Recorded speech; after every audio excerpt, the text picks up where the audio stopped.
అశ్వత్థామ గురించి పురాణాలలో చాలా అద్భుతమైన కథలు ఉన్నాయి. మహాభారతం ప్రకారం అశ్వత్థామ ద్రోణాచార్యుని కుమారుడు. మహాభారత యుద్ధంలో కౌరవుల పక్షంగా యుద్ధం చేసి రాత్రి సమయంలో ద్రౌపదీపుత్రులను హత్య చేశాడు. ఈ కారణంగా శ్రీకృష్ణుడు అతనికి శాపం ఇచ్చాడు. శ్రీకృష్ణుడు అశ్వత్థామను శాశ్వతంగా జీవించాల్సిందిగా శపించాడు. అతను ఎప్పటికీ మరణించడు, కాని శరీరంలో నిత్యం గాయాలు ఉండి నరకయాతన అనుభవించాల్సి ఉంటుంది. ఈ శాపం వల్ల అతను ఎప్పటికీ అజరామరంగా భూమిపై తిరుగుతూ ఉంటాడు. అశ్వత్థామ ఇప్పటికీ బ్రతికే ఉన్నాడా?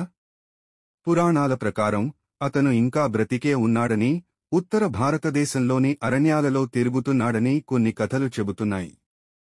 కొందరు యోగులు, తపస్వులు హిమాలయాలలో అతన్ని చూశారని నమ్మకాలు ఉన్నాయి. ముఖ్యంగా మధ్యప్రదేశ్లోని బుర్హాన్పూర్ ప్రాంతంలోని ఒక దేవాలయంలో అతను నిత్యం అభిషేకం చేసుకోవడానికి వస్తాడని, కాని ఎవరూ అతన్ని పూర్తి స్పష్టంగా చూడలేరని కొందరు చెబుతారు. ఇవి నిజమా లేదా అనేది స్పష్టంగా చెప్పలేం. భక్తులు, పురాణాలను నమ్మేవారు అశ్వత్థామను ఇప్పటికీ బ్రతికే ఉన్నాడని విశ్వసిస్తారు. కాని శాస్త్రీయంగా ఇది ఒక పురాణగాథగా కూడా భావించవచ్చు.